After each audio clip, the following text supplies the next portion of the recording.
ہماری آج کی سبق آموز کہانی کا عنوان ہے حقیقی خوشی۔ ایک ٹیلی فونک انٹرویو میں ریڈیو اناؤنسر نے اپنے مہمان سے جو ایک کروڑ پتی شخص تھا پوچھا، زندگی میں سب سے زیادہ خوشی آپ کو کس چیز میں محسوس ہوئی؟ وہ کروڑ پتی شخص بولا، میں زندگی میں خوشیوں کے 4 مراحل سے گزرا ہوں اور آخر میں مجھے حقیقی خوشی کا مطلب سمجھ آیا۔ سب سے پہلا مرحلہ تھا مال اور اسباب جمع کرنے کا، لیکن اس مرحلے میں مجھے وہ خوشی نہیں ملی جو مجھے مطلوب تھی۔ پھر دوسرا مرحلہ آیا قیمتی سامان اور اشیاء جمع کرنے کا، لیکن مجھے محسوس ہوا کہ اس چیز کا اثر بھی وقتی ہے اور قیمتی چیزوں کی چمک بھی زیادہ دیر تک برقرار نہیں رہتی۔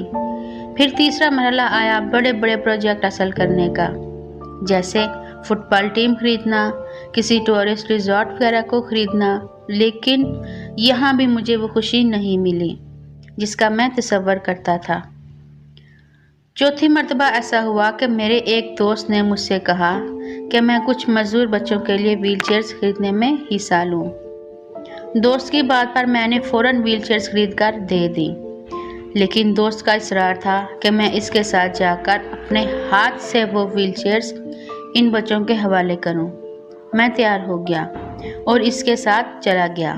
وہاں میں نے ان بچوں کو اپنے ہاتھوں سے وہ کرسیاں دیں۔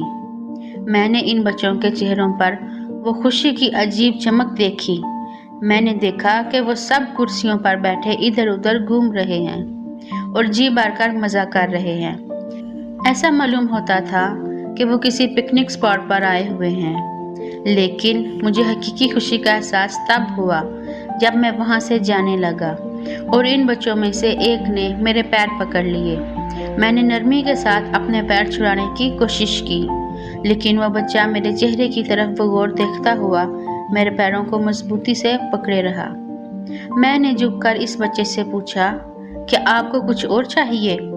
اس بچے نے جو جواب مجھے دیا، اس نے نہ صرف مجھے حقیقی خوشی سے روشناس کرایا بلکہ میری زندگی کو پوری طرح بدل کر رکھ دیا۔